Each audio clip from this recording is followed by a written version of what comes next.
I received the words for this book through the song, The Prayer. I don't think a day went by while writing this book that I didn't listen to that song at least once. I still listen to it every day.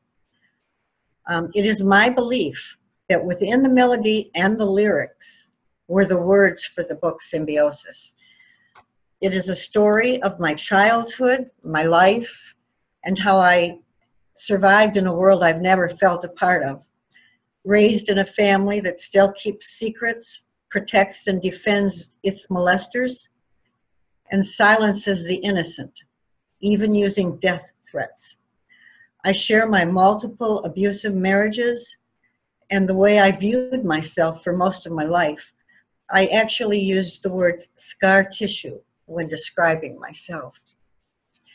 That was who I was, not who I am now.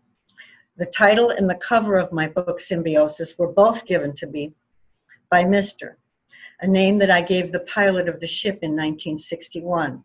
Mr. is a reptilian being that I have come to realize has been with me in many lifetimes. He is my friend, my teacher, and sometimes my lover. We share a mutually beneficial relationship. My book contains many of the loving messages that I have received and the illustrations that I have been made to draw over the past 6 years. I share visions I have been shown, both horrifying and beautiful. The manipulation of time, missing time, and what I refer to as voids. I share my pregnancy at age 62 and my hybrid son Drax and what his purpose on the new earth will be. I share my experiences on board and the procedures performed on me, and I describe their purposes.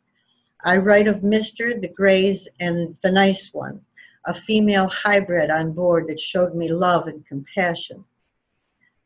I share my heartbreak over the death of my friend Cindy, my childhood friend who was on board with me in 1961. And my conversations, my ongoing conversations with former Chief of Police Lee Begall. To this day, we are good friends, and together we share memories of that night, and he continues to provide me with new information.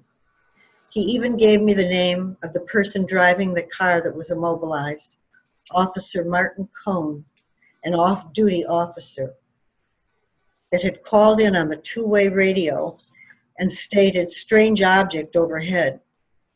I share my 6 years of frustration and pain and failing to receive support from family. I realize now that this was necessary in order for me to go from an abductee to an experiencer and now a participant. All of this pain has contributed to my being the warrior that I am today.